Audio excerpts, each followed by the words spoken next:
যারা রবীন্দ্রনাথ ঠাকুরকে রবীন্দ্রনাথ সান্যাল বলে, নেতাজি সুভাষচন্দ্র বোসের নাম নিতে গিয়ে 10 বার হোঁচট খায়, যারা ক্ষুদিরাম বসুর নাম ভুল করে মাতঙ্গিনী হাজরার নাম গুলিয়ে ফেলে, তারা এই বাংলায় এসে কি করবে তারা নিজেদের স্ট্র্যাটেজিতেই ঠিক নেই, তারা নামটাই উচ্চারণ করতে পারছে না। এই বাংলায় কাজ করতে গেলে তো বাংলার মানুষের পালসটা বুঝতে হবে। রাজনীতির ময়দানে সবচেয়ে বড় বিষয় হচ্ছে পালস বোঝা। মমতা বন্দ্যোপাধ্যায় একজন সফল রাজনৈতিকবিদ এই জন্য, তিনি বাংলার মানুষ কখন কি চান, কখন কি বলছেন, কখন কি করছেন সবটা উনি ধরতে পারেন। ওনাকে আলাদা করে মেন্টাল রাখতে হয় না, কারণ she is a street fighter. উনি একদম গ্রাসরুট লেভেল থেকে রাজনীতি করে উঠে আসা একজন নারী, যিনি বাংলার মানুষের ভোটাধিকারটা কনফার্ম করেছিল সচিত্র পরিচয়পত্রের মাধ্যমে। আজকে মোদী অমিত শাহ বাংলার মানুষের তথা ভারতবর্ষে যেখানে যেখানে বিরোধী আঞ্চলিক দলগুলো শক্তিশালী রয়েছে, বিভিন্ন প্রক্রিয়া তাদের ফেলে দেওয়ার চেষ্টা করছে। বেশ কিছু ফেলেও দিয়েছে। মণিপুর জ্বলছে, 48 ঘন্টার মধ্যে রাষ্ট্রপতি শাসন তুলেছে, নতুন মুখ্যমন্ত্রী দিয়েছে, তারপরেও সেখানের কিন্তু হিংসা ভাঙেনি। পৃথিবী ঘুরে এসছে মোদীবাবু, কিন্তু 2-2.5 বছরে মণিপুরে ঘুরতে যাওয়ার তার সময় হয়নি। এটাই তো ক্রোনোলজি। একটা প্রেস কনফারেন্স করে না দেশের প্রধানমন্ত্রী, শুধু মন কি বাত করে, মানে উনি বলবেন আপনারা শুনবেন, আপনাদের রিভার্সে কোনো কোয়েশ্চেন উনি নেবেন না। তার মানে কি ডিক্টেটরশিপ, হিটলারি শাসনতন্ত্র? এটা ভারতবর্ষে বেশি দিন চলবে না। বাংলার মুক্তিযুদ্ধ যেমন মুক্তি সূর্য আমাদের মাননীয় মুখ্যমন্ত্রী মমতা বন্দ্যোপাধ্যায় মহাশয়, একদম 34 বছরের যে অপশাসন বাম, সেইখানে বাঙালিরা মুক্তিযুদ্ধই চালিয়েছিল এক কথায় ওই অকর্মণ্য বাম শাসনের হাত থেকে রক্ষা পাওয়ার জন্য। সেই জগদ্দল পাথরকে সরিয়ে দিয়ে যে মুক্তির আলো দেখিয়েছে, যে নতুন সূর্যোদয় ঘটিয়েছে এবং মা মাটি মানুষের সরকার স্থাপন করেছে, তার নাম মাননীয় মুখ্যমন্ত্রী মমতা বন্দ্যোপাধ্যায় মহাশয়। তো যেখানে ছিলাম যে এই যে বিজেপির বারংবার বাংলা বাঙালি বিদ্বেষ, তারা বলে দেবে আমরা কবে মাছ খাবো কি খাবো না, তারা ঠিক করে দেবে বাঙালিরা কি পড়বে কি পড়বে না, তারা কোন ভাষায় কথা বলবে। আজকে বাংলায় আসছে ভোট নিতে, আর এদিকে এসআইআর এর সময় তারা বলে দিচ্ছে বাংলা বললেই আপনারা বাংলাদেশি। এতগুলো পরিযায়ী শ্রমিককে পিটিয়ে হত্যা করা হচ্ছে, টর্চার করা হচ্ছে, সোনালী খাতুনকে বাংলায় পুশব্যাক করা হচ্ছে। আজকে অভিষেক বন্দ্যোপাধ্যায় মহাশয়, আমাদের সাংসদ, আমাদের সর্বভারতীয় সাধারণ সম্পাদক তৃণমূল কংগ্রেস দলের, তিনি মমতা বন্দ্যোপাধ্যায় সহ সকল তৃণমূল কংগ্রেস কর্মী সকলে মিলে তাদের ফেরত আনছে। এই ভারতবর্ষের বুকে দাঁড়িয়ে একজন ভারতবাসী শুধুমাত্র সংখ্যালঘু পরিযায়ী শ্রমিক হওয়ার কারণে কেন এই অসভ্যতা বর্বরতা সহ্য করবে বলতে পারেন? তাদের দোষটা কোথায়? তারা বাঙালি হয়ে জন্মেছে বলে।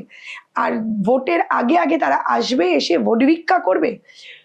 আমার তো আপামর জনগণের কাছে করো জোরে রিকোয়েস্ট থাকবে, যখনই বিজেপি প্রার্থীরা আসবে আগে বলবেন আপনারা কান ধরে উঠবোস করুন। বাংলা ভাষায় কথা বললে যারা দাগিয়ে দিয়েছে আপনারা বাংলাদেশি, তাদের জন্য আগে কান ধরে উঠবোস করুন, আর তারপরে তো আপনাদের ভোটের বিষয়টা আমি ভেবে দেখব। কারণ এই একটা আজ ফেব্রুয়ারি মাস গোটা পৃথিবীকে দেখিয়েছিল এই বাঙালি জাতি একটা ভাষা রক্ষার জন্য প্রাণ দেওয়া যায়। 21শে ফেব্রুয়ারি নিজের ভাষা, এই বাংলা ভাষাকে রক্ষার্থে কত শত মানুষের প্রাণ বলিদান হয়েছে।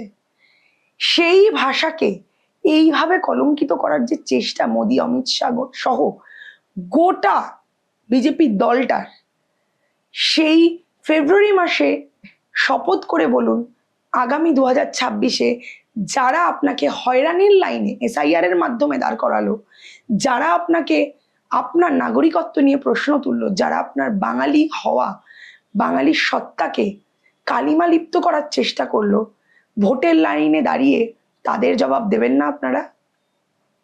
সবচেয়ে আবেগঘন যে প্রসঙ্গ, একটু অন্যরকম প্রসঙ্গ, যে মহিলাদের নিরাপত্তা। বারংবার বিরোধী রাজনৈতিক দলগুলোর কাছ থেকে আমরা এই প্রসঙ্গ শুনতে পাই যে ওয়েস্ট বেঙ্গলে মহিলারা সুরক্ষিত নয়, তারা নিরাপত্তাহীন। কিন্তু বিজেপির যে রাজ্যগুলিতে সেক্ষেত্রে আমরা দেখতে পাই যে এর থেকেও খারাপ অবস্থা। তবে তৃণমূলের জমানায় কি সত্যি মহিলাদের অবস্থা এতটাই খারাপ হয়েছে যে বিরোধীরা এই কথাগুলো আজ বলতে পারছে? কি বলবেন? মজার বিষয়টা কি বলুন তো, 34 বছরে অহরহ ঘটতো। তো আমরা যে হারে 34 বছরে নারী অত্যাচার দেখেছি তা কিন্তু 2011-র পর থেকে নেই। এবার একটা বা দুটো যে ঘটনাই ঘটুক তা খুবই নক্কারজনক এবং যার জন্য মাননীয় মুখ্যমন্ত্রী মমতা বন্দ্যোপাধ্যায় অপরাজিতা বিল আনতে চেয়েছিলেন। বিধানসভায় পাশ করলেও রাজ্যপাল কিন্তু সই করেননি এবং বলেছেন এটা যথেষ্ট কঠোর। মানে কি, মেয়েদের ধর্ষণ করা যায়, তাদের বিরুদ্ধে যে কোনো শাস্তি কম, একমাত্র ফাঁসি হতে পারে যে ধর্ষক তার, আর কিচ্ছু হতে পারে না। এটা মমতা বন্দ্যোপাধ্যায়ের বক্তব্য এজ আ ওম্যান। আমি স্যালিউট টু হার যে মাননীয় মুখ্যমন্ত্রী মমতা বন্দ্যোপাধ্যায় মেয়েদের, প্রত্যেকটা মেয়ের মনের কথা বুঝেছে। যে একটি নারীর সম্ভ্রম লুট করতে পারে সে কখনো মানুষ না, সে এই সমাজে বেঁচে থাকতে পারে না। এর থেকে বড় কিছু তো একজন মুখ্যমন্ত্রী হয়ে করতে পারে না। কিন্তু বিরোধী যারা প্রশ্ন করছে, আপনাদের কাছে আমার রিকোয়েস্ট থাকবে আপনারাও প্রশ্ন করুন, তাহলে কেন অপরাজিতা বিলটা পাশ হতে দিচ্ছেন না? তখনই বিরোধীরা উত্তর দিয়ে পেয়ে আপনি তখন দেখবেন তারা একদম আপনাদের ক্যামেরা থেকে মুখ লুকিয়ে পালিয়ে যাচ্ছে। আরো বড় জিনিস, এখন কোথাও একটি রেপের ঘটনা বা একটি ধর্ষণের ঘটনা ঘটলে পশ্চিমবঙ্গ পুলিশ বা কলকাতা পুলিশ এতটাই অ্যাক্টিভ, উইদিন 24 আওয়ার্স ভিকটিমকে অ্যারেস্ট করার ব্যবস্থা করে, তাকে চার্জশিট দেয়। সিপিএম আমলে দেখিনি, আর বিজেপি শাসিত তো ছেড়েই দিন। আমি যদি বলি ডাবল ইঞ্জিনের সরকারে কোথায় কোথায় সবচেয়ে বেশি, ফার্স্ট উত্তরপ্রদেশ বুলডোজারের সরকার যেখানে চলছে, সেকেন্ড রাজস্থান, থার্ড বিহার। এবার আমি পরপর 10টা লিস্ট করে দিতে পারি সব ডাবল ইঞ্জিন সরকার যেখানে নারী নির্যাতন সবার উপরে। এইবার আসে কেন্দ্রের রিপোর্ট, এনসিআরবির রিপোর্ট অনুযায়ী পশ্চিমবঙ্গ কিন্তু সেফেস্ট সিটি, কলকাতা হচ্ছে সেফেস্ট সিটি পশ্চিমবঙ্গের।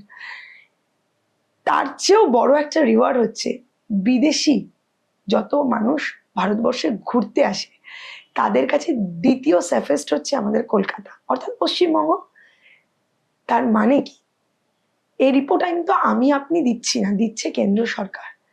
বিরোধীরা বিরোধিতা করতে 10টা বাজে কথা বলবে, আমরা ডেটা নিয়ে কথা বলবো। ভাই আমরা এই যে 15 বছর আমরা ভোট আসলে একটা করে নিজেদের রিপোর্ট কার্ড পেশ করি, বিজেপির রিপোর্ট কার্ড কোথায়? উন্নয়নের পাঁচালীর মাধ্যমে আমরা এই যে 15 বছরের গৌরব উজ্জ্বল একটা সময় আমরা কাটাচ্ছি, এত ভালোভাবে মানুষ থাকছি, বাংলার মানুষ দারিদ্রতা ভুলে গেছে।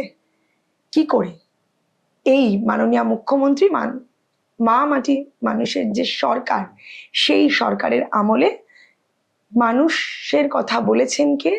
মাননীয় মুখ্যমন্ত্রী মমতা বন্দ্যোপাধ্যায় এবং তার দলের প্রতিনিধিরা নিরন্তর কাজ করেছে, সঙ্গে থেকেছে এবং এই পশ্চিমবঙ্গকে এগিয়ে নিয়ে গেছে।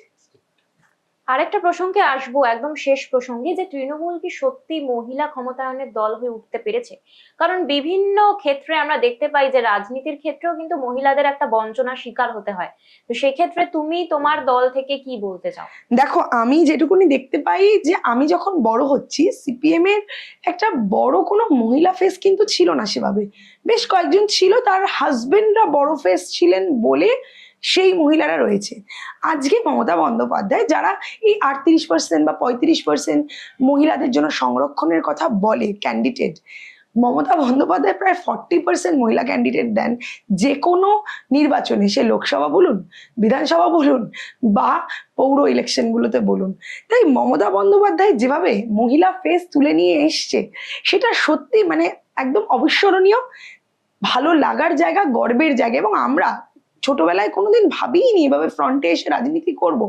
আমাদের মা কাকিমাদের দেখেছি রাজনীতিকে সমর্থন করে, মমতা বন্দ্যোপাধ্যায়, ইন্দিরা গান্ধী এদের নিয়ে আলোচনা করে, কিন্তু তাদের আলোচনা কেউ শুনবে বসে সেটা কিন্তু খুব কম হয়েছে। দু একজন হাতে গোনা তাদের নাম কিন্তু বিলীনের মুখে। কিন্তু মমতা বন্দ্যোপাধ্যায়ের আমলে যেভাবে বিভিন্ন প্রান্তিক স্তর থেকে, আজকে বীরবাহা হাসদা দিদির কথাই বলুন না, কি অতি সাধারণ ঘর থেকে উঠে আসা, বা আমাদের যাদবপুরের সায়নিধি, সে একজন অন্য স্ট্রিম থেকে সে কি অসাধারণভাবে কাজ করছে, তার স্পিচ লোকসভায় বিরোধী দলও শুনতে বসে থাকে। বা অভিষেক বন্দ্যোপাধ্যায়ের মতো যুব নেতা যাকে দেখলে সত্যি মনে হয় আগামীর কাণ্ডারি। তো এইরকম ফেজ যখন উঠে আসে তাদের ক্ষেত্রে তো আমরা বলবো যে আমরা সত্যি মানে এক অদ্ভুত জায়গায় দাঁড়িয়ে আছি যে এত ইয়াং জেনারেশন, এত মহিলা, মানে তৃণমূল কংগ্রেস দলটা এমন ভাবে সুসজ্জিত হয়ে রয়েছে যে আগামী আরো 50 বছর হেসে খেলে কাটিয়ে দেবে। আমরা কথা বললাম দীপান্বিতা ব্যানার্জির সঙ্গে। আবারও অনেক ধন্যবাদ তোমাকে সময় দেওয়ার জন্য, এবং আপনাদেরকেও ধন্যবাদ পুরোটা দেখবার জন্য। অবশ্যই এই বিষয়ে আপনাদের মতামত আমাদের জানান। দেখতে থাকুন রাজ্য। আজ এখানেই শেষ করছি, দেখা হবে আবার পরের কোনো পর্বে। ভালো থাকবেন।